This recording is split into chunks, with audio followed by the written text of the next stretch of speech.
Hey guys, ಎಲ್ರಿಗೂ ನಮಸ್ಕಾರ. ನೀವೆಲ್ಲ ಹೇಗಿದ್ದೀರಾ? ನೀವೆಲ್ಲ ಚೆನ್ನಾಗಿರ್ತೀರಾ ಅಂತ ಭಾವಿಸ್ತಾ ಇವತ್ತಿನ ಈ ಒಂದು ವಿಡಿಯೋಗೆ ನಿಮ್ಮನ್ನೆಲ್ಲ ಸ್ವಾಗತ ಮಾಡ್ಕೊಳ್ತಾ ಇದ್ದೀನಿ. ಇವತ್ತಿನ ವಿಡಿಯೋ ಒಂದು ಸ್ವಲ್ಪ ಮಾಮ್ಸ್ಗೆ ಜಾಸ್ತಿ ಇಷ್ಟ ಆಗುತ್ತೆ, ಅಥವಾ moms and dads parenting stage of ಲೈಫಲ್ಲಿ ಯಾರು ಇರ್ತೀರಾ ನಿಮಗೆಲ್ಲ ಈ ಒಂದು ವಿಡಿಯೋ ಇಷ್ಟ ಆಗುತ್ತೆ. ಯಾಕಂದರೆ ಇವತ್ತು ನಾನು ಟ್ರಿಪ್ ಪ್ಲ್ಯಾನ್ ಮಾಡ್ಕೋಬೇಕಾದ್ರೆ ಮಗುಗೆ ಏನೇನು ಬೇಕು ಅಂತ ಹೇಗೆ ಡಿಸೈಡ್ ಮಾಡ್ತೀನಿ, ಅಥವಾ ಆ ಒಂದು ಲಿಸ್ಟ್ನ ನಾನು ಹೇಗೆ ಪ್ರಿಪೇರ್ ಮಾಡ್ತೀನಿ ಅಂತ ಶೇರ್ ಮಾಡ್ತೀನಿ, ಆಯಿತಾ? ಈಗ ನಾವು ಹೋಗ್ತಾ ಇರೋದು 4-5 ದಿನ ಟ್ರಿಪ್ಪಿಗೆ. ನಾವು ಹೋಗ್ತಾ ಇರೋದು ಹವಾಯಿ ಬಿಗ್ ಐಲ್ಯಾಂಡ್ಗೆ. ಡೆಸ್ಟಿನೇಷನ್ ಏನಕ್ಕೆ ಹೇಳಬೇಕು ಅಂದರೆ ಅದ್ರ ಮೇಲೆ ಡಿಪೆಂಡ್ ಆಗುತ್ತೆ ನಾವೇನೆಲ್ಲ ತೊಗೊಂಡು ಹೋಗಬೇಕು ಅಂತ, ಅಲ್ವಾ? ಈಗ ಸ್ಟ್ರೇಟಾಗಿ ಟಾಪಿಕ್ಕಿಗೆ ಬರ್ತೀನಿ. ಜನರಲಿ ನಾವು ಟ್ರಿಪ್ನ ಯಾವಾಗ ಪ್ಲ್ಯಾನ್ ಮಾಡಿರ್ತೀವಿ? 1 ತಿಂಗಳು ಮುಂಚೆ, 2 ತಿಂಗಳು ಮುಂಚೆ. ಸ್ವಲ್ಪ ಜನ ತೀರಾ ಪ್ಲ್ಯಾನ್ ಇದ್ದವರು 6 ತಿಂಗಳು ಮುಂಚೆ, 1 ವರ್ಷ ಮುಂಚೆ ಕೂಡ ಟ್ರಿಪ್ನ ಪ್ಲ್ಯಾನ್ ಮಾಡ್ತಾರೆ ಇಲ್ಲಿ US ಅಲ್ಲಿ, ಆಯಿತಾ? ನಾವು ಒಂದು 3 ಮಂತ್ಸ್ ಮುಂಚೆ ಪ್ಲ್ಯಾನ್ ಮಾಡ್ತೀವಿ ಇನ್ನು ಪಪ್ಪು ಹುಟ್ಟಿದಾಗಿಂದ. ಈಗ ಮಗುಗೆ ಏನೇನು ಬೇಕು ಅಂತ ಹೇಗೆ ಸ್ಟಾರ್ಟ್ ಮಾಡೋದಂದರೆ, ಫಸ್ಟ್ಲಿ ನೀವೊಂದು ಲಿಸ್ಟ್ನ ಬರ್ಕೋಬೇಕು. ಅಫ್ಕೋರ್ಸ್ ನನ್ನ ಒಂದು ವೀಡಿಯೋಸ್ನ ನೀವು ನೋಡ್ತಾ ಇದ್ದರೆ ನಿಮಗೆ ಗೊತ್ತಾಗುತ್ತೆ ನಾನು ಬದುಕಿರೋದೇ ಒಂದು ಲಿಸ್ಟ್ ಮೇಲೆ ಅಂತ ಹೇಳ್ಬೋದು. ನನ್ನ ಹತ್ರ ಟು ಡೂ ಲಿಸ್ಟ್ ಆಗಿರ್ಬೋದು, ಅಥವಾ ನಾನು ರಾಮ್ಗೆ ಕೊಡುವಂಥ ಟಾಸ್ಕ್ಸ್ದ ಲಿಸ್ಟ್ ಆಗಿರ್ಬೋದು, ಇನ್ನು ಪಾಪುಗೆ ಏನೇನು ಬೇಕು ಅಂತ ಲಿಸ್ಟ್ ಆಗಿರ್ಬೋದು, ಇದಿಷ್ಟು ನನ್ನ ಹತ್ರ ಲಿಸ್ಟ್ ಇರುತ್ತೆ. Okay, back to the topic. ಹೆಂಗೆ ಸ್ಟಾರ್ಟ್ ಮಾಡಬೇಕು ಈ ಲಿಸ್ಟ್ನ ಮಾಡೋದು ಅಂದರೆ, ಈಗ ನೀವು ಹೋಗ್ತಿರೋ ಡೆಸ್ಟಿನೇಷನ್ ನಿಮ್ಮ ತಲೆನಲ್ಲಿರುತ್ತೆ. And also first thing on the list should be, ಲಿಸ್ಟ್ನ ಸ್ಟಾರ್ಟ್ ಮಾಡೋಕ್ಕೂ ಮುಂಚೆ ದ ಬೇಸಿಕ್ ಕಾನ್ಸೆಪ್ಟ್ ಇಸ್ ತಲೆಯಿಂದ ಕಾಲ್ವರೆಗೂ ಏನೆಲ್ಲ ಬೇಕಾಗುತ್ತೆ ಮಗುಗೆ ಅಂತ. ಫಸ್ಟ್ ಥಿಂಗ್, ನಾವು ಹೋಗ್ತಿರೋ ಜಾಗ ಹವಾಯಿಗೆ, ತಲೆಗೇನು ಬೇಕು? ಟೋಪಿ ಬೇಕು. ಆ್ಯಂಡ್ ಜನರಲಿ ಮಗುಗೆ ತಲೆ ಬಾಚೋದಕ್ಕೆ ನಮಗೆ ಕ್ಲಿಪ್ಸು ಮತ್ತು ಬಾಚಣಿಕೆ, ರಬ್ಬರ್ ಬ್ಯಾಂಡ್ಸು ಇದೆಲ್ಲ ಬೇಕಾಗುತ್ತೆ, ಅಲ್ವಾ? ಸೊ ಅದನ್ನೆಲ್ಲ ಕೂಡ ನಾನು ಇವಾಗ ಇಲ್ಲಿ ರೆಡಿ ಮಾಡಿ ಇಟ್ಕೊಂಡಿದ್ದೀನಿ, ತೋರಿಸ್ತೀನಿ.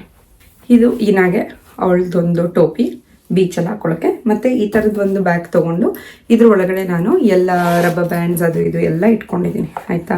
ಆ್ಯಕ್ಚುಲಿ ಇನ್ನ ಪಾಪುದು ನಂದು ಇಬ್ಬರದು ಇಟ್ಕೊಂಡಿದ್ದೀನಿ. And you all know that ನಾನು ಟ್ರಿಪ್ ಹೋಗೋದಕ್ಕೆ ಅಂತ ಯಾವುದೇ ರೀತಿಯಾದ ಶಾಪಿಂಗ್ನ ಮಾಡೋದಿಲ್ಲ. ಇದೆಲ್ಲ ನಮ್ಮ ಮನೆಯಲ್ಲಿ ಇದ್ದಿದ್ದು ಆ ಕ್ಲಿನಿಕ್ ಕ್ರೀಮ್ ಅದು ಇದು ಎಲ್ಲ ಕೊಟ್ಟಿರ್ತೀವಲ್ಲ, ಅದನ್ನೆಲ್ಲ ಇಟ್ಕೊಂಡಿರ್ತೀನಿ. ಅದನ್ನೇ ರೀಯೂಸ್ ಮಾಡುವಂಥ ಕೆಲಸ. ನೆಕ್ಸ್ಟ್ ಬಂದ್ಬಿಟ್ಟು ಕಣ್ಣಿಗೆ ಸನ್ ಗ್ಲಾಸಸ್ ಬೇಕಾಗುತ್ತೆ. ಹಾಗಾಗಿ ನಾನು ಈನಾ ಪಾಪು ಕೂಡ ಸನ್ ಗ್ಲಾಸಸ್ನ ಇಟ್ಕೊಂಡಿದ್ದೀನಿ. ಹಾಗೆಯೇ ನೆಕ್ಸ್ಟ್ ನಮಗೆ ಬೇಕಾಗಿರೋದೇನು? ಬಾಯಿ ಅಂದ ತಕ್ಷಣ ನಿಮ್ಗೇನು ನೆನಪಾಗುತ್ತೆ? ಊಟ. ಅಥವಾ ಮೂಗು ಅಂದ ತಕ್ಷಣ ನಿಮ್ಗೇನು ನೆನಪಾಗುತ್ತೆ? ಅಫ್ಕೋರ್ಸ್ ರನ್ನಿ ನೋಸ್ ಇದ್ದರೆ, ಕೆಮ್ಮಿದ್ರೆ, ಶೀತ ಇದ್ದರೆ ಇದೆಲ್ಲ ನೆನಪಾಗುತ್ತಲ್ವ? ಸೊ ಇಲ್ಲಿಗೆ ನಾವು ಸ್ಟಾಪ್ ಮಾಡಿಬಿಟ್ಟು ಇವಾಗ ನಾವು ಮೂಗು ಅಂದ ತಕ್ಷಣ, ಶೀತ ಅಂದ ತಕ್ಷಣ ಆಲ್ ದ ಮೆಡಿಕಲ್ ಐಟಮ್ಸ್ ನಮಗೇನೇನು ಬೇಕು ಅದನ್ನೆಲ್ಲ ಕೂಡ ನಾವು ಇಟ್ಕೋಬೇಕಾಗುತ್ತೆ. ಕೆಲವೊಂದು ಸಲ ಏನಾಗುತ್ತೆ ಅಂದರೆ, ನಾವು ಮಗುಗೆ ಸ್ಪೆಕ್ಸ್ ತೊಗೊಳ್ಳೋದಾಗಿರ್ಬೋದು, ಹ್ಯಾಂಡ್ ಬ್ಯಾಗ್ ತೊಗೊಳ್ಳೋದಾಗಿರ್ಬೋದು, ಸ್ವಲ್ಪ ಜನಕ್ಕೆ ಅದು ಇಷ್ಟು ಬೇಗ ಸ್ಟೈಲ್ ಮಾಡಿಸ್ತಾರೆ ಆ ಥರ ಎಲ್ಲ ಅನಿಸುತ್ತೆ. ಬಟ್ ನಮ್ಮ ಕೇಸಲ್ಲಿ ನಾವು ಏನಕ್ಕೆ ಏನೇನು ಬೇಕೆಲ್ಲ ತೊಗೊತೀವಿ ಅಂದರೆ, ಅಕಸ್ಮಾತ್ ಹಠ ಮಾಡೋದಕ್ಕೆ ಸ್ಟಾರ್ಟ್ ಮಾಡಿದ್ರೆ ಅಲ್ಲಿ ನಮಗೆ ಕೊಡ್ಸೋದಕ್ಕೆ ಕಷ್ಟ ಆಗ್ಬೋದಲ್ವಾ? ಆ್ಯಂಡ್ ಮೋರ್ ಓವರ್ US ಅಲ್ಲಿ ತುಂಬ ಸನ್ಲೈಟ್ ಇರೋದ್ರಿಂದ, ಇಂಟೆನ್ಸಿಟಿ ಜಾಸ್ತಿ ಇರೋದ್ರಿಂದ ನಾವು ಯಾವಾಗಲೂ ಸನ್ಗ್ಲಾಸ್ ಹಾಕ್ಸೋದನ್ನು ರೂಢಿ ಮಾಡಿದ್ದೀವಿ ಇನ್ನ ಪಾಪುಗೆ. ಸೊ ಇನ್ನ ಪಾಪುದೊಂದು ಸನ್ ಗ್ಲಾಸಸ್. ಈಗ coming to the medical kit. ಇದರಲ್ಲಿ ನಾನು ಏನೆಲ್ಲ ಇಟ್ಕೊಂಡಿದ್ದೀನಿ ಅಂತ ತೋರಿಸ್ತೀನಿ. ಫಸ್ಟ್ಲಿ ಇದು ಒಂದು ಚಿಕ್ಕದು ಏನಂತಾರೆ ಇದಕ್ಕೆ, ಬ್ಯಾಂಡೇಡ್ ಅಥವಾ ಫಸ್ಟ್ ಏಡ್ ಕಿಟ್ಟು. ಮಗುಗೆ ಏನೆಲ್ಲ ಬೇಕಂತ ಬಿದ್ದರೆ ಆಯಿಂಟ್ಮೆಂಟು, ಮತ್ತು ಈ ಥರ ಬ್ಯಾಂಡೇಡ್ಸ್. ಬಿಕಾಸ್ ಅಲ್ಲಿ ನಾವು ಶಾರ್ಟ್ಸ್ ಎಲ್ಲ ಹಾಕಿರ್ತೀವಲ್ಲ, ಸ್ವಿಮ್ಮಿಂಗ್ ಡ್ರೆಸ್ ಎಲ್ಲ, ಅಕಸ್ಮಾತ್ ಬಿದ್ದರೆ ಅಂತ. I started with nose as the reference. But nose ಅಂದ ತಕ್ಷಣ ನಮಗೆಲ್ಲ ನೆನಪಾಗೋದು ಗುಣ್ಣೆ, ಶೀತ ಆ ಥರ ಅಲ್ವಾ? ಅದಕ್ಕೆ ಅಲ್ಲೇ ಸ್ಟಾಪ್ ಮಾಡಿ ಮೆಡಿಕಲ್ ಐಟಮ್ಸ್ನ ನಾವು ಬರ್ಕೋಬೇಕಾಗತ್ತೆ. ಓಕೆನಾ? ಸೊ ಮೆಡಿಕಲ್ ಕಿಟ್ ಈ ಥರ ಇದೆ ಇನ್ನ ಪಾಪುದು. ಇದು ಮೆಡಿಕಲ್ ಕಮ್ ಟಾಯ್ಲೆಟ್ರಿ ಕಿಟ್ ಅಂತ ಅನ್ಕೋಬೋದು. ಇದು ನಾನು ಅಬೌಟ್ ಒಂದು 400 ರುಪೀಸ್ಗೇನೋ ಅಮೆಝಾನ್ ಇಂಡಿಯಾನಲ್ಲಿ ತೊಗೊಂಡಿದ್ದು ಹೋದ ವರ್ಷ. ಇದರಲ್ಲಿ ಸ್ಟಾರ್ಟಿಂಗಿಂದ ಹೇಳಬೇಕಂದ್ರೆ, ಇಲ್ಲಿರೋದು ಒಂದು ಮಸ್ಕಿಟೋ ಪ್ಯಾಚಸ್ ಮತ್ತು ವೇಪರ್ ಪ್ಯಾಚಸ್. ಇದು ಶೀತ ಆದರೆ ಅಂತ. ಇಲ್ಲೊಂದು ಎಕ್ಸ್ಟ್ರಾ ಸ್ವಲ್ಪ ರಬ್ಬರ್ ಬ್ಯಾಂಡ್ಸ್ ಹಂಗೆ ಇಟ್ಕೊಂಡಿದ್ದೀನಿ. ಆ್ಯಂಡ್ ಇಲ್ಲಿ ಅಮೃತಾಂಜನ್, ಇದು ನಮಗೆ. ಪಾಪುದು ವಿಕ್ಸ್ ಬರುತ್ತೆ, ಅದು ಕೂಡ ಇಲ್ಲಿದೆ. ಥರ್ಮೋಮೀಟರ್ ಇದೆ, ಇದರೊಳಗಡೆ 2 ಥರ್ಮೋಮೀಟರ್ ಇದೆ. ಒಂದು ಹನಿ ಬೇಸ್ಡ್ ಕಾಫ್ ಸಿರಪ್ ಇದೆ. ಮತ್ತು ಜ್ವರದ್ದು 2 ಥರ ಕೊಡ್ತಾರೆ ಇಲ್ಲಿ. ಒಂದು ಐಬುಪ್ರೂಫಿನ್ ಮತ್ತು ಇನ್ನೊಂದು ಟೈಲನಾಲ್, ಪ್ಯಾರಾಸಿಟಮಾಲ್ ಥರ. ಮತ್ತು ಅದರ ಜೊತೆಗೆ ಇದೇ ಕಿಟ್ಟಲ್ಲಿ ರಾಮ್ಗೆ ಐ ಡ್ರಾಪ್ಸ್, ಒಂದೊಂದು ಸ್ವಲ್ಪ ಐಸ್ ಡ್ರೈ ಆದರೆ ಅಂತ ಐ ಡ್ರಾಪ್ಸ್. ಇದಿಷ್ಟು ನಮ್ಮ ಫ್ಯಾಮಿಲಿಗೆ ಬೇಕಾಗಿರುವಂಥ ಐಟಮ್ಸ್, ಆಯಿತಾ? ಮತ್ತು ಟೈಲನಾಲ್, ಇದು ದೊಡ್ಡವ್ರಿಗೆ ಜ್ವರ ಬಂದರೆ ಆ ಥರ. ಮತ್ತು ಹೊರಗಡೆ ಹೋಗ್ತಿರೋದ್ರಿಂದ ಸ್ಕಿನ್ಗೆ ಏನಾದರೂ ಆದರೆ ಮಗುಗೆ ಅಂತ ಹೇಳಿಬಿಟ್ಟು ಈ ಒಂದು ಜಿಂಕ್ ಆಕ್ಸೈಡ್ ಇರುವಂಥ ಹೀಲಿಂಗ್ ಆಯಿಂಟ್ಮೆಂಟ್ ಒಂದು ತೊಗೊಂಡಿದ್ದೀನಿ. ಇದು ಇಂಡಿಯಾದೇನೆ, ಮಿನಿಮಲಿಸ್ಟ್ ಅಂತ ಒಂದು ಬ್ರ್ಯಾಂಡ್ದು. ಕೂದಲು ಹಾರಾಡಬಾರ್ದು ಅಂತ ಹೇಳ್ಬಿಟ್ಟು ಟೇಮಿಂಗ್ ಜೆಲ್ ಇನ ಪಾಪುಗೆ. ಸೊ ಇದಿಷ್ಟು ಆದಮೇಲೆ ಈ ಕಡೆ ನೇಸಲ್ ಸ್ಪ್ರೇ. ಇದು ಕಂಜೆಷನ್ ಆದಾಗ ನೋಸಲ್ಲಿ ಇದನ್ನು ಸ್ಪ್ರೇ ಮಾಡಿದ್ರೆ ಕಂಜೆಷನ್ ಬೇಗ ಹೋಗುತ್ತೆ. ಮಗುದು ನೋಸ್ ಫ್ರೀಡಾ ಅಂತ ಒಂದು ಬ್ರ್ಯಾಂಡ್ದು. ಎಸ್, ಇದು ರೆಡಿಯಾಗಿದೆ. ಇದರಲ್ಲಿ ಆಲ್ಮೋಸ್ಟ್ ಏನಂದರೆ ಎಲ್ಲ ಥರ ಪ್ರಾಬ್ಲಮ್ಸ್ಗೂ ಸ್ವಲ್ಪ ಸೊಲ್ಯೂಷನ್ಸ್ ಇರೋ ಥರನೇ ಇದೆ. ಆ್ಯಂಡ್ ಅರ್ಧಂಬರ್ಧ ದೊಡ್ಡವ್ರದ್ದು ಪ್ಯಾಕಿಂಗ್ ಆಗೋಗುತ್ತೆ ಈ ರೀತಿಯಾಗಿ ಮಾಡಿದಾಗ. ಆ್ಯಂಡ್ ಹಿಂದೆ ನೀವು ನೋಡ್ತಾ ಇದ್ರೆ ಎಷ್ಟೊಂದು ಬಟ್ಟೆಗಳನ್ನ ಹಾಕಿದ್ದೀನಿ. ನಾನು ನಿಮ್ಗೊಂದು ರೆಫರೆನ್ಸ್ ಕೊಡಬೇಕಿತ್ತು ಅಂತ ಇಟ್ಕೊಂಡಿದ್ದೀನಿ. I know it's all not pack, but ಒಂದು ವಾರದಿಂದ ಇದನ್ನೆಲ್ಲ ನಾನು ಇಲ್ಲಿ ರೆಡಿ ಮಾಡ್ಕೊಳ್ತಾ ಇದ್ದೀನಿ ನನ್ನ ಒಂದು ಆಫೀಸ್ ರೂಮಲ್ಲಿ. ನೆಕ್ಸ್ಟ್ ಎಲ್ಲಿದ್ವಿ ನಾವು? ಅದಾದಮೇಲೆ ಕಂಪ್ಲೀಟ್ ಮುಖ ಅಂತ ತೊಗೊಂಡ್ರೆ ನೀವು ಅವ್ರಿಗೆ ಮಾಯಿಶ್ಚರೈಸರ್ ಮತ್ತು ಸನ್ಸ್ಕ್ರೀನ್ ತೊಗೊಳ್ಬೇಕಾಗುತ್ತೆ. ಮಾಯಿಶ್ಚರೈಸರ್ ಅಂತ ಬಂದರೆ ನಾನು ಇನ ಪಾಪುಗೆ ಇದನ್ನು ಯೂಸ್ ಮಾಡೋದು. ಇದ್ರ ಹೆಸರು ಬಬ್ಸಿ ಕ್ರೀಮ್ ಅಂತ. It is whipped coconut oil body cream. ಆಯಿತಾ, ಇದನ್ನೇ ಮುಖಕ್ಕೂ ಹಚ್ಚೋದು ಅಂತ ಡಿಸೈಡ್ ಮಾಡಿದ್ದೀನಿ. ಪ್ರತಿಯೊಂದು ಪಾರ್ಟ್ಸ್ಗೆ ಒಂದೊಂದು ಐಟಮ್ ತೊಗೊಂಡೋದ್ರೆ ಕಷ್ಟ ಆಗ್ಬೋದು, ಬಿಕಾಸ್ ನಾನು ಸನ್ಸ್ಕ್ರೀನು ತೊಗೊಂಡೋಗ್ಬೇಕು. Sunscreen I am not sure ಇಲ್ಲಿ ತೊಗೊತೀವ ಅಲ್ಲೇ ಹೋಗಿ ತೊಗೊತೀವ ಅಂತ, because it should be reef safe and kids safe. ಇಲ್ಲಿವರೆಗೂ ನಿಮ್ಗೆ ಹೆಂಗೆ ಅನ್ನಿಸ್ತಾ ಇದೆ? ಈಸಿ ಆಯಿತು ತಾನೆ? ಸೊ ಇದೇ ರೀತಿಯಾಗಿ ನಾವು ಪ್ರತಿಯೊಂದನ್ನು, ನಾನಂತೂ ಲೈಫಲ್ಲಿ ಏನೇ ಪ್ಲ್ಯಾನ್ ಮಾಡಿದ್ರು I go systematically and I plan accordingly. ಆಯಿತಾ, ನೆಕ್ಸ್ಟ್ ಬಂದು ಊಟ ಅಂತ ಹೇಳಿದೆ ನಾನು. ಬಾಯಿ ಅಂತ ಅಂದಾಗ 2 ರೀತಿಯಾದ ಥಿಂಗ್ಸ್ನ ನಾವು ಯೋಚನೆ ಮಾಡ್ತೀವಿ. ಒನ್ ಇಸ್ ನಮ್ಮ ಹಲ್ಲು ಮತ್ತು ಹೈಜೀನ್ ಅಲ್ವಾ. ಸೊ ಇನ್ನ ಪಾಪುಗೆ ಬ್ರಷ್ ಆ್ಯಂಡ್ ಪೇಸ್ಟ್ ಇಟ್ಕೊಂಡಿದ್ದೀನಿ. ನಾನು ಈ ಥರ ಒಂದು ಬ್ರಷ್ ಯೂಸ್ ಮಾಡೋದು. 3 ಸೈಡ್ಸ್ ಬ್ರಷ್ ಇರುತ್ತೆ. ಸೊ ಹಿಂಗೆ ಉಜ್ಜಿದಾಗ all the 3 sides at the same time clean ಆಗುತ್ತೆ ಅಂತ. ಅದರ ಜೊತೆಗೆ ಫ್ಲೋರೈಡ್ ಇರುವಂತಹ ಕಿಡ್ಸ್ ಟೂತ್ ಪೇಸ್ಟ್. ಆಯಿತಾ, ಇದನ್ನು ಇದು. ನೆಕ್ಸ್ಟ್ ಬಂದು ಅವಳು ಏನೆಲ್ಲ ತಿಂತಾಳೆ ಅಂತ ಅದನ್ನು ಕೂಡ ನಾನು ಒಂದು ವಾರದಿಂದ ಕಲೆಕ್ಟ್ ಮಾಡಿ ಒಂದು ಬಾಸ್ಕೆಟ್ ಒಳಗಡೆ ಇಟ್ಕೊಳ್ತಾ ಇದ್ದೀನಿ ಆ್ಯಂಡ್ ಬರ್ಕೊಳ್ತಾ ಇದ್ದೀನಿ ಕೂಡ. ಸ್ನ್ಯಾಕ್ಸ್ ಸೆಪ್ರೇಟ್ಲಿ ಮತ್ತು ಮೇನ್ ಕೋರ್ಸ್ ಸೆಪ್ರೇಟ್ಲಿ. ಊಟದಲ್ಲಿ ಅಗೇನ್ ಫರ್ದರ್ ಕ್ಯಾಟಗರೀಸ್ ಇರುತ್ತೆ. ಸ್ನ್ಯಾಕ್ಸ್ ಏನು ಕೊಡಬೇಕು, ಊಟ ಏನು ಕೊಡಬೇಕು, ಅದರಲ್ಲಿ ಸ್ಪೆಸಿಫಿಕಲಿ ನಿಮಗೇನಾದರೂ ನ್ಯೂಟ್ರಿಷನ್ ವೈಸ್ ಏನಾದರೂ ಫೈಬರ್ಗೆ ಏನು ಕೊಡಬೇಕು, ಕಾರ್ಬ್ಸ್ ಏನು ಕೊಡಬೇಕಂದ್ರೆ ಅದನ್ನು ನೋಡ್ಬೋದು. ಫಸ್ಟ್ ಆಫ್ ಆಲ್ ಸ್ವಲ್ಪ ಹೆಲ್ದಿ ಸ್ನ್ಯಾಕ್ಸ್ನ ನಾನು ತೊಗೊಂಡಿದ್ದೀನಿ ಇನ ಪಾಪುಗೆ ಅಂತ. ಫಾರ್ ಎಕ್ಸಾಂಪಲ್ ಇದು ಸ್ವೀಟ್ ಪೊಟೆಟೋದು ಅವಕಾಡೋ ಆಯಿಲಲ್ಲಿ ಮಾಡಿರೋಂಥ ಒಂದು ಚಿಪ್ಸ್. ಆಯಿತಾ, ನೋಡಿ ಇಲ್ಲಿ ನೋಡಿದ್ರೆ ನಿಮ್ಗೆ ಗೊತ್ತಾಗುತ್ತೆ. It is just sweet potato, avocado oil and sea salt. So ಈ ರೀತಿಯಾದ ಒಂದಷ್ಟು ಪ್ಯಾಕೆಟ್ನ ತೊಗೊಳ್ತಾ ಇದ್ದೀನಿ. ಬಿಕಾಸ್ ನಾವು ಹೋಗಿರೋಂಥ ಜಾಗದಲ್ಲಿ ನನ್ನ ಮಗಳ ಜೊತೆ ಸೇಮ್ ಏಜ್ ಇನ್ನೊಬ್ಬ ಹುಡುಗ ಬರ್ತಾ ಇದ್ದಾನೆ. ಆಯಿತಾ, ನನ್ನ ಚೈಲ್ಡ್ಹುಡ್ ಫ್ರೆಂಡ್ ಜೊತೆ ಹೋಗ್ತಾ ಇರೋದು. ನಾವು ಫ್ರೆಂಡ್ಸ್ ಆಗಿನೇ ಒಂದು 25-30 ವರ್ಷ ಆಗಿರ್ಬೇಕನ್ಸುತ್ತೆ. ನಾವು 6 ವರ್ಷ ಇದ್ದಾಗಿಂದ ಫ್ರೆಂಡ್ಸ್. ಸೊ ಅವಳಿಗೂ ಇವಾಗ ಸೇಮ್ ಏಜ್ ಮಗು ಇದೆ. ಸೊ ಇಬ್ರಿಗೂ ಸೇರಿಸಿ ಅಂತ ತೊಗೊಂಡು ಹೋಗ್ತಾ ಇರೋದು. ಅದಲ್ಲದೆ ಇನ ಪಾಪು ಫುಡ್ ಬಗ್ಗೆ ಹೇಳಬೇಕು ಅಂದರೆ ಈ ರೀತಿಯಾದ ಡಿಹೈಡ್ರೇಟೆಡ್ ಸ್ವೀಟ್ ಪೊಟೆಟೋ ಸ್ಟಿಕ್ಸ್ನ ಕೂಡ ತೊಗೊಂಡು ಹೋಗ್ತಾ ಇದ್ದೀನಿ. This is organic. ನಾನು ಸ್ವಲ್ಪ ಆರ್ಗ್ಯಾನಿಕ್ ಪ್ರಿಫರ್ ಮಾಡ್ತೀನಿ ಮಗುಗೆ. ದೆನ್ ಇದು ಅಮಾರ ಅಂತ, Amara smoothie bites. These are also very very good. ಇದನ್ನು ಒಂದು 10 ಪ್ಯಾಕೆಟ್ಸ್ ತೊಗೊಂಡಿದ್ದೀನಿ. ಇದು ಬಂದು ಫ್ರೂಟ್ ಜರ್ಕಿ ಅಂತ. ಇದು ಮ್ಯಾಂಗೋ, ಏನು ಬೇರೆ ಇಲ್ಲ ಇದರೊಳಗಡೆ, ಜಸ್ಟ್ ಮ್ಯಾಂಗೋ ಅಷ್ಟೇ, ಒಂದೇ ಇಂಗ್ರೀಡಿಯೆಂಟ್ಸ್. ಆ್ಯಂಡ್ ಇದು ಬಂದು ಪ್ರೂನ್ಸ್. ಇದು ಡೇಟ್ಸ್ ಮತ್ತು ಪ್ರೂನ್ಸ್ ಮತ್ತು ವಾಲ್ನಟ್ಸ್, ಬಾದಾಮ್ ಇದೆಲ್ಲನೂ ಇಟ್ಕೊಂಡಿದ್ದೀನಿ. ಬಿಕಾಸ್ ಇನ ಪಾಪು ಇದಿಷ್ಟೇ ತಿನ್ನೋದು. ಇದನ್ನು ಅಷ್ಟೇ ನಾವು ಯಾವಾಗಾದ್ರೂ ಒಕೇಶ್ನಲಿ ಕೊಡೋದು ಈ ರೀತಿಯಾದ ಒಂದು ಐಟಮ್ಸ್ನ. ಆಲ್ರೈಟ್, ಇದರ ಜೊತೆಗೆ ನಾನು ಡಬ್ಬ ಇಷ್ಟು ದೊಡ್ಡ ಇದೇನೆಲ್ಲ ಇಟ್ಕೊಂಡಿದ್ದೀನಿ ಅಂದರೆ ಒಂದು ಪಾಸ್ತಾ ಪ್ಯಾಕೆಟ್ ಇಟ್ಕೊಂಡಿದ್ದೀನಿ. ಸೊ ದಟ್ ಕ್ವಿಕ್ಕಾಗಿ ಲಂಚ್ ಅಥವಾ ಬ್ರೇಕ್ಫಾಸ್ಟ್ ಮಾಡ್ಕೊಳ್ಳೋಕ್ಕೆ ಬೇಕಾಗುತ್ತೆ ಅಂತ. ಅಲ್ಲಿಗೆ ಹೋದ್ಮೇಲೆ ಎಗ್ಸ್ನ ಪರ್ಚೇಸ್ ಮಾಡ್ತೀವಿ, ಬಟರ್ನ ಪರ್ಚೇಸ್ ಮಾಡ್ತೀವಿ. ಆ್ಯಂಡ್ ಬೆಳಗ್ಗೆ ಹೊತ್ತು ದಿನ 2 ಮಕ್ಕಳು ಎಗ್ ಆ್ಯಂಡ್ ಅವಕಾಡೋನ ತಿಂತಾರೆ ಮತ್ತು ಒಂದು ಸ್ಲೈಸ್ ಆಫ್ ಬ್ರೆಡ್ ತಿಂತಾರೆ. ಮಧ್ಯಾಹ್ನದ ಹೊತ್ತಿಗೆ ನಾವು ಅನ್ನನೇ ತಿನ್ನಿಸ್ಬೇಕು ಅಂತ ಹೇಳಿಬಿಟ್ಟು ಇದರಲ್ಲಿ ಒಂದು 6ರಿಂದ 7 ಕಪ್ ಅಕ್ಕಿ ಕೂಡ ನಾನು ಇಟ್ಕೊಂಡಿದ್ದೀನಿ. ಅದ್ರ ಜೊತೆಗೆ ನಮ್ಮ ಮಸಾಲಗಳನ್ನ ಸ್ವಲ್ಪ ಇಟ್ಕೊಂಡಿದ್ದೀನಿ, ಏನಾದರೂ ಮಾಡ್ಕೊಡ್ಬೋದು ಅಂತ. ಆಮೇಲೆ ಅಡುಕೂಲೆ ಅಂತ ಒಂದು ಬ್ರ್ಯಾಂಡ್ ಇದೆ ಇಂಡಿಯಾನಲ್ಲಿ, ಅಲ್ಲಿಂದ ಇನ್ಸ್ಟೆಂಟ್ ಗೊಜ್ಜೋಲ್ ಅಕ್ಕಿ ಎಲ್ಲ ತರಿಸ್ಕೊಂಡಿದ್ದೆ, ಅದನ್ನು ಕೂಡ ಇದರಲ್ಲಿ ಇಟ್ಟಿದ್ದೀನಿ. ಸೊ ಟೋಟಲಿ ಊಟದ್ದು ಇಲ್ಲೊಂದು ಕವರ್ ಆಯಿತು. ಸೊ ನಮ್ಮ ಬಾಯಿನ ಸೆಕ್ಷನ್ ಮುಗೀತು. ನೆಕ್ಸ್ಟ್ ಬಂದ್ಬಿಟ್ಟು ಗಂಟ್ಲು ಅಂತ ಇದ್ದಾಗ ಅಲ್ಲೂ 2 ಥಿಂಗ್ಸ್ ಕ್ಯಾನ್ ಹ್ಯಾಪನ್ ಅಲ್ವಾ, ಕೋಲ್ಡ್, ಫೀವರ್ ಆ ಥರ. ಅದಕ್ಕೆ ರಿಲೇಟೆಡ್ ಏನೇನಿದೆ ಅದನ್ನೆಲ್ಲ ಇಟ್ಕೊಂಡಿದ್ದೀನಿ. ನೆಕ್ಸ್ಟ್ ಬಂದ್ಬಿಟ್ಟು ಕ್ಲೋತ್ಸಲ್ಲಿ 3 ಕ್ಯಾಟಗರೀಸ್ ಇದೆ again. One is every day clothes, ಅಕಸ್ಮಾತ್ ಅವ್ರ ಮೂಡಲ್ಲಿ ಇಲ್ಲ ಹಾಲಿಡೇ ಕ್ಲೋತ್ಸ್ ಹಾಕೊಳ್ಳೋಕ್ಕೆ ಅಂದರೆ. ಇನ್ನೊಂದು ಬಂದುಬಿಟ್ಟು ರಾತ್ರಿ ಮಲಗೋದಕ್ಕೆ ನೈಟ್ ಕ್ಲೋತ್ಸ್, ಆ್ಯಂಡ್ ಬಂದುಬಿಟ್ಟು ಆ್ಯಕ್ಚುಲಿ ಸ್ವಿಮ್ಮಿಂಗ್ ಪೂಲ್ ಹತ್ರ ಏನು ಹಾಕ್ಕೊಳ್ತಾರೆ, ಮತ್ತು ಹಾಲಿಡೇ ಕ್ಲೋತ್ಸ್. ನಾನು ಇತ್ತೀಚೆಗೆ ಇನ್ನೊಂದು ಪ್ರಾಕ್ಟೀಸ್ ಮಾಡ್ಕೊಂಡಿರೋದು ಏನಂದರೆ, ಜಸ್ಟ್ ಬಿಕಾಸ್ ನಾನು ರಾಮು ಚೆನ್ನಾಗಿ ಇಲ್ಲಿ ಅರ್ನ್ ಮಾಡ್ತಾ ಇದ್ದೀವಿ ಅಂತ ಹೇಳಿಬಿಟ್ಟು ಪ್ರತಿಯೊಂದು ಟ್ರಿಪ್ಪಿಗೂ ಬಟ್ಟೆ ತೊಗೊಳ್ಳೋದು ಅದನ್ನೆಲ್ಲ ನಾನು ಸ್ವಲ್ಪ ಕಡಿಮೆ ಮಾಡಿದ್ದೀನಿ. ನಾನು ಫುಲ್ ಕಡಿಮೆ ಮಾಡಬೇಕಂತ ಅಂದ್ಕೊಂಡಿದ್ದೆ, ಬಟ್ ಇವಾಗ ಸ್ವಲ್ಪ ನಂದು ಸೈಜ್ ದೊಡ್ಡದಾಗಿರೋದ್ರಿಂದ ಆಫ್ಟರ್ ದ ಬೇಬಿ ಆ್ಯಂಡ್ ನಮ್ಮ ಮಮ್ಮಿ ಎಲ್ಲ ಬಂದು ನನಗೆ ಹೆಲ್ಪ್ ಮಾಡೋಕ್ಕೆ ಸ್ಟಾರ್ಟ್ ಮಾಡಿದ್ಮೇಲಿಂದ ನಾನು ಸ್ವಲ್ಪ ವೆಯ್ಟ್ ಪುಟ್ ಆನ್ ಆಗಿರೋದ್ರಿಂದ ನಾನು ತೊಗೊಳ್ಳೇಬೇಕಾದ ಪರಿಸ್ಥಿತಿ ಬಂತು. ಸೊ 3 ನ್ಯೂ ಡ್ರೆಸ್ಸಸ್ನ ನಾನು ತೊಗೊಂಡಿದ್ದೀನಿ, ಆಯಿತಾ. ಸೊ ಇವಾಗ ನಾವೆಲ್ಲಿದ್ವಿ, ಬಟ್ಟೆ ಅನ್ನೋ ಟಾಪಿಕಲ್ಲಿ ಇದ್ವಿ. ರಾಮ್ ಬಟ್ಟೆ ಹೇಳಬೇಕಂದ್ರೆ ನಾವು 6 years ago, ಅಲ್ಲ ಆ್ಯಕ್ಚುಲಿ 5.5 years ago ನಾವು ಹವಾಯಿಗೆ ಏನೇನು ಬಟ್ಟೆ ಹಾಕ್ಕೊಂಡಿದ್ವಿ, ಎಕ್ಸಾಕ್ಟ್ಲಿ ಸೇಮ್ ಸೆಟ್ ಆಫ್ ಕ್ಲೋತ್ಸ್ನ ಇವಾಗ ರಾಮ್ ರಿಪೀಟ್ ಮಾಡ್ತಾ ಇದ್ದಾನೆ. ಆ್ಯಂಡ್ ನಾನು ಕೂಡ ಅಷ್ಟೇ 3 of the ಕ್ಲೋತ್ಸ್ ನಾನು ರಿಪೀಟ್ ಮಾಡ್ತಾ ಇದ್ದೀನಿ, ಇನ್ನು 3ನ ನಾನು ರಿಪೀಟ್ ಮಾಡ್ತಾ ಇಲ್ಲ, ಬಿಕಾಸ್ ನನಗದು ಸಾಕಾಗ್ತಾ ಇಲ್ಲ.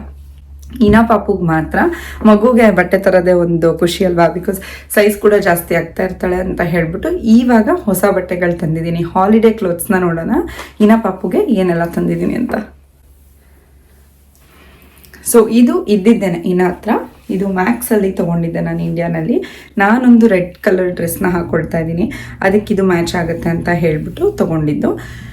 ಈವನ್ ಬಟ್ಟೆನೂ ಹಾಗೆ ತೊಗೊಂಡಿದ್ದು ನಾವು ನಮ್ಮ ಹತ್ರ ಇರೋ ಬಟ್ಟೆಗೆ ಸ್ವಲ್ಪ ಮ್ಯಾಚ್ ಮಾಡಿ ಹಾಲಿಡೇ ಒಂದು ಫ್ಯಾಮಿಲಿ ಕ್ಲೋದಿಂಗ್ ಕಾಣಲಿ ಅಂತ ಹೇಳ್ಬಿಟ್ಟು ತೊಗೊಂಡಿದ್ದು. ನೆಕ್ಸ್ಟ್ ಬಂದು ಇದು ನಂಗೆ ತುಂಬ ಇಷ್ಟ ಆಯಿತು, ಅಮೆಝಾನಲ್ಲಿ ತೊಗೊಂಡಿದ್ದು ಇದನ್ನು ನಾನು. ಕರೆಕ್ಟಾಗಿ ಆಗುತ್ತೆ ಇನ್ನಾಗೆ ಸೈಜು, ಸ್ವಲ್ಪ ಚಿಕ್ಕದು ಮಾಡಬೇಕು, ನಮ್ಮ ಮಮ್ಮಿ ಮಾಡಿಕೊಡ್ತಾರೆ. ಸೊ ಇದೊಂದು ಕಾಸ್ಟ್ಕೋನಲ್ಲಿ ನಾನು ಇನಾ ಪಾಪು ಹೋದಾಗ ಇದನ್ನ ಇನಾ ಪಾಪು ಸೆಲೆಕ್ಟ್ ಮಾಡಿದ್ದು. ಈ ಡ್ರೆಸ್ ಹಾಕೊಂಡಿದ್ದ ದಿವಸ ನನ್ನ ಹತ್ರ ಏನೂ ಮ್ಯಾಚಿಂಗ್ ಇಲ್ಲ, ಸೊ ರಾಮ್ ಜೊತೆ ಮ್ಯಾಚ್ ಮಾಡ್ತಾಳೆ ಇನ್ನು. ಇದನ್ನು ಅಷ್ಟೇ ನಾನು ಇಂಡಿಯಾನಲ್ಲಿ ಫಸ್ಟ್ ಕ್ರೈನಲ್ಲಿ ತಂದಿದ್ದೆ, ಆಯಿತಾ. ಆವಾಗಿಂದ ಇವಾಗವರೆಗೂ ಇಟ್ಕೊಂಡಿದ್ದೆ, ಇವಾಗ ಕರೆಕ್ಟಾಗಿ ಸಾಲುತ್ತೆ, ಸ್ವಲ್ಪ ಟೈಟಾಗಿ ನೀಟಾಗಿ. ಸೊ ಇದು ಒಂದು ದಿವಸ. ಆ್ಯಂಡ್ ಇದು ಅಷ್ಟೇ ರೀಸೆಂಟಾಗಿ ಕಾಸ್ಟ್ಕೋನಲ್ಲಿ ತೊಗೊಂಡೆ ನಾನು, ಫ್ಲೋರಲ್ ಇದೆ ಅಂತ ಹೇಳ್ಬಿಟ್ಟು. ನೆಕ್ಸ್ಟ್ ಬಂದು ಕ್ಲೋತ್ಸ್ ಅಂತ ಅಂದಾಗ ನೈಟ್ ಡ್ರೆಸ್ ನಾನು ಮನೇಲಿ ಹಾಕೊಳ್ಳೋ ನೈಟ್ ಡ್ರೆಸ್ಸನ್ನೇ ತೊಗೊಂಡೋಗಿದ್ದೀನಿ. ಇನ್ನು ಪಾಪುಗೆ ಪ್ರಿನ್ಸಸ್ ನೈಟ್ ಡ್ರೆಸ್ ಸ್ವಲ್ಪ ಇಷ್ಟ ಆಗುತ್ತೆ, ಆ ಥೀಮಲ್ಲಿ ಏನೇನು ತೊಗೊಂಡಿದ್ದೀನಿ ಅದನ್ನೆಲ್ಲ ತೊಗೊಂಡೋಗ್ತಾ ಇದ್ದೀನಿ. ಮೇನ್ ಇಂಪಾರ್ಟೆಂಟ್ ಹವಾಯಿ ಬಂದ ತಕ್ಷಣ ನಮಗೆ ಬೇಕಾಗಿರೋದು ಸ್ವಿಮ್ಮಿಂಗ್ ಕ್ಲೋತ್ಸ್ ಅಥವಾ ವಾಟರ್ ಕ್ಲೋತ್ಸ್. ಇದು ರೆಫರೆನ್ಸಿಗೆ ತೋರಿಸ್ತಾ ಇರ್ತೀನಿ, ಇಲ್ಲಿ ವಾಟರ್ ಡೈಪರ್ ಕೂಡ ಸಿಗುತ್ತೆ, ಆಯಿತಾ. ನಾನಿದು ಇನಾ ಪಾಪು 1.5 year ಇದ್ದಾಗ ತೊಗೊಂಡಿದ್ದು, ಇವಾಗ ಅವಳು ಕಂಪ್ಲೀಟ್ಲಿ ಪಾಟಿ ಟ್ರೈನ್ಡ್ ಆಗಿದ್ದಾಳೆ, ಸೊ ನಾನು ಯೂಸ್ ಮಾಡೋ ಅಷ್ಟಿಲ್ಲ, ಬಟ್ ಒಂದು ಯಾವುದಕ್ಕೂ ಇರಲಿ ಅಂತ. ಇದು ಈ ಥರ ಒಂದು ಮಾಡೆಲ್ದು. ನಾನು ಯಾವತ್ತು ಸ್ವಿಮ್ ಸೂಟ್ ಹಾಕ್ಕೊಂಡಿರ್ತೀನಿ ಅವತ್ತು ಇನಾ ಪಾಪುಗೂ ಮ್ಯಾಚ್ ಆಗಲಿ ಅಂತ. ಬಟ್ ಇದನ್ನು ನಾನು ಈ ಸಮ್ಮರ್ಗೆ ತೊಗೊಂಡಿದ್ದು, ಇದು ಆಲ್ರೆಡಿ ಒಂದು 5-6 times ಹಾಕ್ಕೊಂಡ್ಬಿಟ್ಟಿದ್ದಾಳೆ ಇನಾ ಪಾಪು, ಇದನ್ನು ತೊಗೊಂಡಿದ್ದೀನಿ. ಇನ್ನೊಂದು ಬಂದು ಬ್ರಾಲೆಟ್ ಸ್ಟೈಲಲ್ಲಿದೆ. ಸೊ ಇದು ಟಾಪು ಮತ್ತು ಇದು ಬಾಟಮ್. ಇದನ್ನು ನಾನು ಹೋದ ವರ್ಷ ನ್ಯೂಯಾರ್ಕಲ್ಲಿ ತೊಗೊಂಡಿದ್ದು, ಪ್ರೈಮಾರ್ಕಲ್ಲಿ ತೊಗೊಂಡಿದ್ದೆ. ಇನ್ನೊಂದು ಬಂದು ನಾನು US ಥೀಮಲ್ಲಿ ತೊಗೊಂಡಿದ್ದೆ ಇಂಡಿಪೆಂಡೆನ್ಸ್ ಡೇ ಟೈಮಲ್ಲಿ, ಬಟ್ ಹಾಕೋಕ್ಕಾಗಿರಲಿಲ್ಲ ಬಿಕಾಸ್ ಅವತ್ತು ಕೋಲ್ಡ್ನೇ. ಇನ್ನೊಂದು ಬಂದು ಈ ಥರ ಫುಲ್ ಸೂಟ್. ಇದೇನಕ್ಕೆ ತೊಗೊಂಡಿರೋದು ಅಂದರೆ ರಾಮ್ಗೆ ಇನಾ ಪಾಪನ ಸ್ನಾರ್ಕಲ್ ಮಾಡಿಸ್ಬೇಕಂತ ಆಸೆ ಇದೆ, ಮಿಡಲ್ ಆಫ್ ದ ಓಷನಿಗೆ ಕರ್ಕೊಂಡೋಗಿ. ಸೊ ಅದಕ್ಕೋಸ್ಕರ ಇದು ತೊಗೊಂಡಿದ್ದೀವಿ. ಆ್ಯಂಡ್ ಇನಾ ಪಾಪುಗೂ ಎಂಟೈರ್ ಸ್ನಾರ್ಕಲಿಂಗ್ ಮಾಸ್ಕ್ ಗೇರ್ ಎಲ್ಲ ತೊಗೊಂಡಿದ್ದೀವಿ. ಒಂದು ಟೋಪಿ, ಇದು ಸನ್ ಕ್ಯಾಪ್ ಥರ ಹಾಕ್ತಾರೆ ಮಣ್ಣಲ್ಲೆಲ್ಲ ಆಟ ಆಡ್ಬೇಕಾರೆ ಅಂತ. ಅನದರ್ ಒನ್ ಈ ಫ್ರಾಕ್ ಸ್ಟೈಲಲ್ಲಿ. ಸೊ ಮಜಾ ಏನಂದರೆ ನಾನು ಅಂದ್ಕೊಳ್ತಾ ಇದ್ದೆ ಇನಾ ಪಾಪು ಹೆಂಗೂ ಬೆಳೀತಾಳೆ, ಯಾಕೆ ಇಷ್ಟೊಂದೆಲ್ಲ ನಾನು ಮಲ್ಟಿಪಲ್ ಕ್ಲೋತ್ಸ್ ತೊಗೋಬೇಕಂತ. ಈ ಸಲ ಏನಾಯಿತು, ಒಂದು ನನಗೆ ಗೊತ್ತಿರೋರೆಲ್ಲ ಹೇಳ್ತಾಯಿದ್ರು, ಮಕ್ಕಳು ದೊಡ್ಡವರು ಆದಂಗೆ ನಾವು ಹೇಳಿದ ಬಟ್ಟೆ ಟೈಪ್ ಹಾಕ್ಕೊಳ್ಳೋದಿಲ್ಲ, ಏನಾದರೂ ಯಾವ್ದಾದ್ರು ಬಟ್ಟೆ ನಾನು ನೋಡಬೇಕು ಅಂತ ಆಸೆ ಇದ್ದರೆ ಇವಾಗಲೇ ಹಾಕ್ಬಿಡು ಅಂತ. ಅದೊಂದನ್ನು ತಲೆಯಲ್ಲಿ ಇಟ್ಕೊಂಡ್ಬಿಟ್ಟು ಈ ಥರ ಡಿಫ್ರೆಂಟ್ ಪ್ಯಾಟರ್ನ್ಸಲ್ಲಿ ತೊಗೊಂಡು ಬಂದಿದ್ದೀನಿ. ಇನ್ನೊಂದು ಏನಂದರೆ ಇನ್ ಜನರಲ್ ಅವತ್ತು ನಾವೇನಾದ್ರು ತುಂಬ ಸುಸ್ತಾಗಿ ನಮಗೇನಾದ್ರು ಸ್ವಿಮ್ ಕ್ಲೋತ್ಸ್ನ ವಾಶ್ ಮಾಡೋಕ್ಕಾಗಲಿಲ್ಲ ಅಂದರೆ ಬ್ಯಾಕಪ್ ಇರಲಿ ಅಂತ ಹೇಳ್ಬಿಟ್ಟು 4-5 ಟೈಪ್ಸ್ ತೊಗೊಂಡಿದ್ದೀನಿ. ಇನ್ನು ನೆಕ್ಸ್ಟ್ ಬಂದುಬಿಟ್ಟು ಕಾಲು ಅಂತ ನಾವು ಯೋಚನೆ ಮಾಡಿದ್ರೆ, ಇನ್ನು ಉಳಿದಿರೋದು ಕಾಲಲ್ವಾ, ನಮಗೆ ಫುಟ್ವೇರ್ ಬೇಕಾಗುತ್ತೆ. ಸೊ ಹೋಗ್ಬೇಕಾದ್ರೆ ಒಂದು whatever she is comfortable in Crocs ಅಂತ ಹಾಕ್ಕೊಳ್ತಾಳೆ. ಆ್ಯಂಡ್ ನಾವಲ್ಲಿ ಹೈಕಿಂಗ್ ಕರ್ಕೊಂಡು ಹೋಗ್ತಾ ಇದ್ದೀವಿ. ಸೊ ಹೈಕಿಂಗ್ ಕರ್ಕೊಂಡು ಹೋದಾಗ ಈ ಒಂದು ಶೂಸು ಸ್ವಲ್ಪ ಕ್ಲೋಸ್ಡ್ ಫುಟ್ ಇದ್ದರೆ ಯೂಸ್ಫುಲ್ ಅಂತ ಹೇಳಿದ್ದಾರೆ. ಆ್ಯಂಡ್ ಇನ್ನೊಂದು ಬಂದು ವಾಟರ್ ಶೂಸ್, ಓಕೆನಾ, ಈ ರೀತಿಯಾಗಿರುತ್ತೆ. ಎರಡನ್ನೂ ನಾನು ಅಮೆಝಾನಲ್ಲಿ ತೊಗೊಂಡಿರೋದು. ಇದು ಸ್ಕೆಚರ್ಸ್ ಅನಿಸುತ್ತೆ. ಆ್ಯಂಡ್ ಇದು ಬಂದುಬಿಟ್ಟು ವಾಟರ್ ಶೂಸ್, ರ್ಯಾಂಡಮ್ ಬ್ರ್ಯಾಂಡ್, ಆಯಿತಾ. ಎಲ್ಲಿ ಬೇಕಾದರೂ ಸಿಗುತ್ತೆ. ಇಲ್ಲಿ ನನಗೇನು ಹೇಳೋಕ್ಕೆ ಇಷ್ಟ ಅಂದರೆ, ನಾನು ಟ್ರಿಪ್ಪಿಗೆ ಹೋದೆ ಅಂತ ಹೇಳ್ಬಿಟ್ಟು ಹೊಸ ಹೊಸ ಐಟಮ್ಸ್ ತೊಗೊಳ್ಳೋದು ಅದೆಲ್ಲ ನಂಗೆ ಮಾಡೋಕ್ಕೆ ಇಷ್ಟ ಇಲ್ಲ. ಮೋಸ್ಟ್ಲಿ ನನಗೆ ಇನ್ನ ಪಾಪುಗೆ ಹೇಳ್ಕೊಡ್ಬೇಕಂತಿರೋದು ಅದೇನೆ. ನಮ್ಮ ಹತ್ರ ಇರೋದನ್ನು ನಾವು ಮ್ಯಾಕ್ಸಿಮಮ್ ಆಗಿ ಯೂಸ್ ಮಾಡ್ಕೋಬೇಕು. ಪ್ರತಿ ಸಲ ಹೊಸದೇ ತೊಗೊಂಡು ಯೂಸ್ ಮಾಡಬೇಕು ಅಂತ ಇಲ್ಲ ಅಂತ. ಈವನ್ ನಾನು ಏನಾದರೂ ಹೊಸದು ಕೊಡಿಸಿದ್ರು ನಾನು ಕ್ಲಿಯರಾಗಿ ಹೇಳ್ತೀನಿ ಇನ್ನ ಪಾಪುಗೆ ದಟ್ ಈ ಒಂದು ಐಟಮ್ ನಮ್ಮ ಹತ್ರ ಇರಲಿಲ್ಲ, ನಂಗೆ ತುಂಬ ಬೇಕಂತ ಅನ್ನಿಸ್ತು, ಏನೇನು ಕಾರಣಕ್ಕೆ ಅಂತ ಹೇಳಿಬಿಟ್ಟು ಆಮೇಲೆ ಆರ್ಡರ್ ಮಾಡಿದ್ದನ್ನು ಅವಳಿಗೆ ತೋರ್ಸೋದಕ್ಕೆ ಟ್ರೈ ಮಾಡ್ತೀನಿ. ಇಲ್ಲಾಂದರೆ ದಿನ ಅಮೆಝಾನ್ ಪಾರ್ಸಲ್ಸ್ ಬರ್ತಾನೆ ಇರುತ್ತೆ. ಅವಾಗ ಇನ್ನ ಪಾಪು ಅನ್ಕೋಬಾರ್ದು ದಟ್ ನನಗೆ ಏನು ಬೇಕಂದ್ರೂ ಒಂದು ದಿವಸ ಯಾವುದೋ ಟ್ರಕ್ಕಿಂದ ಬಂದ್ಬಿಡುತ್ತೆ ಅನ್ನೋ ಥರ. ಸೊ ಅದನ್ನು ನಾನು ಹೇಳ್ಕೊಡ್ತಾನೆ ಇರ್ತೀನಿ. ಮತ್ತು ನೀರು ಅಂತ ಬಂದರೆ ಸೆಕ್ಯೂರಿಟಿ ಇಸ್ ವೆರಿ ಇಂಪಾರ್ಟೆಂಟ್ ಅಲ್ವಾ, ಅದಕ್ಕೋಸ್ಕರ ಲೈಫ್ ಜಾಕೆಟ್ನ ತೊಗೊಂಡಿದ್ದೀನಿ ಇನ್ನ ಪಾಪುಗೆ. Here is the life jacket. Life ಜಾಕೆಟ್ನ ಯಾವಾಗಲೂ ಹಾಕೇನೆ ನಾವು ನೀರ ಹತ್ರ ಬಿಡಬೇಕು ಅನ್ನೋದೊಂದು ನಾನು ಡಿಸೈಡ್ ಮಾಡಿದ್ದೀವಿ. ನೆಕ್ಸ್ಟ್ ಎಲ್ಲ ಕವರ್ ಮಾಡಿದ್ಮೇಲೆ ನಮಗೆ ಲಾಸ್ಟ್ ಮಿಕ್ಕಿರೋದಂದರೆ ಮಗು ಹೇಗೆ ಮೋಷನ್ ಪಾಸ್ ಮಾಡ್ತಾರೆ, ಅಥವಾ ನಮಗೆ ಪಬ್ಲಿಕ್ ಪ್ಲೇಸಸಲ್ಲಿ ಅಥವಾ ಸಡನ್ನಾಗಿ ಕಾರಲ್ಲಿ ಇರಬೇಕಾದ್ರೆ ಇನ್ ಕೇಸ್ ಮಗುಗೆ 1 or 2 ಅರ್ಜೆಂಟ್ ಆದರೆ ಏನು ಮಾಡಬೇಕು ಅಂತ ಅಲ್ವಾ. ಸೊ ಅದಕ್ಕೂ ನನ್ನ ಹತ್ರ ಒಂದು ಪ್ರಾಡಕ್ಟ್ ಇದೆ, ಅದು ನಾನು ಎಲ್ಲ ಕಡೆ ತೊಗೊಂಡು ಹೋಗ್ತೀನಿ. ಎವರ್ ಸಿನ್ಸ್ ಇನಾ ವಾಸ್ ಪಾಟಿ ಟ್ರೈನ್ಡ್, ಐ ಥಿಂಕ್ 2 years ಇದ್ದಾಗೇ ಇನಾ ವಾಸ್ ಪಾಟಿ ಟ್ರೈನ್. 2 years ಬರ್ಡೇ ಮಾಡೋದಕ್ಕೂ ಮುಂಚೆನೆ ಅವಾಗಿಂದನೂ ಅಷ್ಟೇ ನಾನು ಒಂದು ಪೋರ್ಟಬಲ್ ಪಾಟಿ ಸೀಟ್ನ ತೊಗೊಂಡು ಹೋಗ್ತೀನಿ. ಇವಾಗ ಯಾವ ಥರದ್ದಿದೆ ತೋರಿಸ್ತೀನಿ. ಈ ರೀತಿಯಾಗಿರುತ್ತೆ. ಇದನ್ನು ಅಕಸ್ಮಾತ್ ನಾವು ಕಾರಲ್ಲಿ ಯೂಸ್ ಮಾಡಬೇಕಂದ್ರೆ ಹಿಂಗೆ ಓಪನ್ ಮಾಡಿಕೊಂಡು ಈ ರೀತಿಯಾಗಿಟ್ಟರೆ ಇದ್ರ ಮೇಲೆ ಕುತ್ಕೋಬೋದು. ಆ್ಯಂಡ್ ಇದಕ್ಕೆ ನಾವೊಂದು ಕವರ್ನ ಹಾಕಿ ಡಿಸ್ಪೋಸ್ ಮಾಡಿಬಿಡ್ಬೋದು. ಇಲ್ಲ ಅಂದರೆ ಇದನ್ನು ಡೈರೆಕ್ಟಾಗಿ ಹೋಗ್ಬಿಟ್ಟು ನಾವು ಪಬ್ಲಿಕ್ ರೆಸ್ಟ್ ರೂಮ್ಸಲ್ಲಿ ಕಮೋಡ್ ಮೇಲೆ ಕೂಡ ಇಡ್ಬೋದು, ಆಯಿತಾ. ಬಿಕಾಸ್ ಇದು ಅವ್ರಿಗೆ ಕರೆಕ್ಟಾಗಿ ಅವ್ರ ಸೈಜಿಗೆ ಕರೆಕ್ಟಾಗಿರುತ್ತೆ. ಹೋಗಿ ಹಿಂಗೆ ಇಡ್ಬೋದು like this and it fits. So ಈ ಒಂದು ಪ್ರಾಡಕ್ಟ್ನ ಕೂಡ ನಾನು ಎಲ್ಲಿ ಹೋದ್ರೂ ತೊಗೊಂಡು ಹೋಗ್ತಾ ಇದ್ದೀನಿ. ನೀವು ನೋಡಿರ್ಬೋದು ಆಲ್ರೆಡಿ ಯೂಸ್ ಆಗಿದೆ. ಗ್ರಾಸ್ ಮೇಲೆಲ್ಲ ಇಟ್ಟು ಎಲ್ಲ ಸ್ವಲ್ಪ, ಬಟ್ ಇದು ಸಖತ್ ಹೈಜೀನಿಕ್ ಆಗಿರುತ್ತೆ. ಈವನ್ ಇಲ್ಲೇ ನಾನು ಟಚ್ ಮಾಡೋದು there is nothing wrong, because ನಾವು ಕವರ್ ಹಾಕಿ ಅದರೊಳಗಡೆ ಮೋಷನ್ನ ಪಾಸ್ ಮಾಡಿರೋದ್ರಿಂದ it's good to use. Also in case ಏನಾದರೂ ನಿಮಗೆ ಅಭ್ಯಾಸ ಇದ್ದರೆ ನೀರಲ್ಲಿ ತೊಳಸ್ಬಿಟ್ಟು ಯು ಕ್ಯಾನ್ ಟೇಕ್ ಈ ಥರ ಒಂದು ಪ್ರಾಡಕ್ಟ್ನ, ಅವಾಗ ಎಲ್ಲಿ ಬೇಕಾದರೂ ನಾವು ಅವ್ರಿಗೆ ಕ್ಲೀನ್ ಮಾಡ್ಬೋದು. ಇಷ್ಟಿದೆ ತೊಗೊಂಡು ಹೋಗ್ಬೇಕಾಗಿರೋದು. ಇನ್ನು ನಿಮಗೆ ಈ ಟ್ರಿಪ್ ಎಕ್ಸ್ಪೆನ್ಸ್ ಇದ್ರ ಬಗ್ಗೆ ಎಲ್ಲ ತಿಳಿಸಿ ಹೇಳಬೇಕಂದ್ರೆ ನನಗೆ ಕಾಮೆಂಟ್ ಮಾಡಿ. ಅಟ್ಲೀಸ್ಟ್ ಒಂದು ಸ್ವಲ್ಪ ಚೆನ್ನಾಗಿ ಕಮೆಂಟ್ ಮಾಡಿದ್ರೆ ಆ ವಿಡಿಯೋನ ನಾನು ಮಾಡ್ಬೋದು. ನನ್ನ ಹತ್ರ entire trip experience, not just this one, ನಾನು ಮುಂಚೆ ಯಾವ ಟ್ರಿಪ್ಪಿಗೆ ಹೋಗಿದ್ದೀನಿ ಅದರ ಐಟಿನರಿ ಸಮೇತ. When I say itinerary, I know ಯಾವ ಜಾಗದಲ್ಲಿ ನಾವು ಏನಕ್ಕೆ ನಿಲ್ಲಿಸ್ಬೇಕಿತ್ತು, ಯಾವ ಜಾಗದಲ್ಲಿ ನಾವು ಬ್ರೇಕ್ ತೊಗೋಬೇಕು, ಯಾವ ಜಾಗದಲ್ಲಿ ಊಟ ಮಾಡಬೇಕು, ಇದರದ್ದು ಎಲ್ಲದರದ್ದು ಡೀಟೇಲ್ಸ್ನ ನನ್ನ ಹತ್ರ ಯಾವಾಗಲೂ ನಾನು ಇಟ್ಕೊಂಡಿರ್ತೀನಿ. I am happy to share it with you guys, ನಿಮ್ಗೆ ಹೆಲ್ಪ್ ಆಗುತ್ತೆ ಅಂದರೆ. But one message that I want to pass it on to anybody is, ಎಲ್ಲಾದರೂ ಈ ಥರ ಹೋಗ್ಬೇಕಾರೆ because both of us are working and we have a kid, ತುಂಬ stress ಮಾಡಿಕೊಂಡು ಮನೆಯಲ್ಲಿ ಜಗಳನ ಅವಾಯ್ಡ್ ಮಾಡಬೇಕು ಅಂದರೆ ಈ ರೀತಿಯಾದ ಪ್ಲ್ಯಾನಿಂಗ್ ತುಂಬಾ ಹ್ಯಾಂಡಿಯಾಗಿ ಬರುತ್ತೆ. ಆ್ಯಂಡ್ ಟು ಡೂ ಲಿಸ್ಟ್ ತುಂಬಾ ಚೆನ್ನಾಗಿ ಡಿಫೈನ್ ಆಗಿದೆ. ಇವಾಗ ಫಾರ್ ಎಕ್ಸಾಂಪಲ್ ನನಗೆ ಬಟ್ಟೆ ಮತ್ತು ಊಟ ಮತ್ತು ಸ್ವಿಮ್ಮಿಂಗ್ ಕ್ಲೋತ್ಸ್ ಇದಿಷ್ಟು ನಾನು ತೊಗೊಂಡಿದ್ದೀನಿ ರೆಸ್ಪಾನ್ಸಿಬಿಲಿಟಿ. ಬಟ್ ರಾಮ್ ಏನು ರೆಸ್ಪಾನ್ಸಿಬಿಲಿಟಿ ತೊಗೊಂಡಿದೆ ಅಂದರೆ ಕ್ಯಾಮ್ರಾ ತೊಗೊಳ್ಳೋದು, ಗೋಪ್ರೋ ತೊಗೊಳ್ಳೋದು, ಲ್ಯಾಪ್ಟಾಪ್ ತೊಗೊಳ್ಳೋದು, ಅದಕ್ಕೆ ಚಾರ್ಜರ್ಸ್ ತೊಗೊಳ್ಳೋದು ಮತ್ತು ಡಾಕ್ಯುಮೆಂಟ್ಸ್ನ ರೆಡಿ ಮಾಡ್ಕೊಳ್ಳೋದು. ಆಲ್ದೋ ಕ್ಯಾಮ್ರಾ ತೊಗೋಬೇಕಾಗಿರೋದು ನನ್ನ ಒಂದು ರೆಸ್ಪಾನ್ಸಿಬಿಲಿಟಿ, ಆಯಿತಾ. ಬಿಕಾಸ್ ನಾನು ತುಂಬ ನನಗೆ ತುಂಬ ಇಷ್ಟ ಇರೋದು ವೀಡಿಯೋ ಮಾಡೋದು, ವ್ಲಾಗ್ ಮಾಡೋದೆಲ್ಲ. But Ram wanted to help me, ಇಷ್ಟೇ ನನಗೆ ಟೈಮ್ ಇರೋದು. ಸೊ ಅಷ್ಟು ಟೈಮಲ್ಲಿ ನಾನೇನಾಗುತ್ತೆ ನಾನು ಅದನ್ನು ತೊಗೊಂಡಿದ್ದೀನಿ. ಇನ್ನು ಮಿಕ್ಕಿದ್ದೆಲ್ಲ ರಾಮೇ ಮಾಡಬೇಕು, ರಾಮೇ ಮಾಡ್ತಾನೆ. ಸೊ ಈ ರೀತಿಯಾಗಿ ನೀವು ರೆಸ್ಪಾನ್ಸಿಬಿಲಿಟೀಸ್ನ ಸ್ಪ್ಲಿಟ್ ಮಾಡ್ಕೊಳ್ಳಿ. ಆಮೇಲೆ ಟು ಡೂ ಲಿಸ್ಟ್ನ ಕ್ರಿಯೇಟ್ ಮಾಡ್ಕೊಳ್ಳಿ. ಆಮೇಲೆ ಒಂದು ಲಿಸ್ಟ್ನ ಸಿಸ್ಟಮ್ಯಾಟಿಕ್ ಆಗಿ ಕ್ರಿಯೇಟ್ ಮಾಡಿ. ಸುಮ್ಮನೆ ಒಂದು ಲಾಂಡ್ರಿ ಲಿಸ್ಟ್ನ ನಾವೆಲ್ಲ ಮಾಡ್ಬೋದು, ಅದು ಬೇಕು ಇದು ಬೇಕು, ಅದು ತೊಗೊಂಡೋಗೋಣ ಇದು ತೊಗೊಂಡೋಗೋಣ ಅಂತ. But going systematically means that you will not miss anything, ಆಯಿತಾ. ಎನಿವೇಸ್ ತುಂಬ ಆಯಿತು. ನೆಕ್ಸ್ಟ್ ವಿಡಿಯೋನಲ್ಲಿ ಮತ್ತೆ ಸಿಗ್ತೀನಿ. ಅಲ್ಲಿವರೆಗೂ ಟೇಕ್ ಕೇರ್, ಬಾಯ್. ಆ್ಯಂಡ್ ಯಾರೆಲ್ಲ ಇನ್ನೂ ನನ್ನ ಚಾನಲ್ನ ಸಬ್ಸ್ಕ್ರೈಬ್ ಮಾಡ್ಕೊಂಡಿಲ್ಲ ಅಂದರೆ ಬೇಗ ಹೋಗಿ ಈಗಲೇ ಸಬ್ಸ್ಕ್ರೈಬ್ ಮಾಡ್ಕೊಳ್ಳಿ. ಆ್ಯಂಡ್ ಈ ವಿಡಿಯೋ ಇಷ್ಟ ಆಗಿದ್ರೆ ಪ್ಲೀಸ್ ಲೈಕ್ ದ ವಿಡಿಯೋ.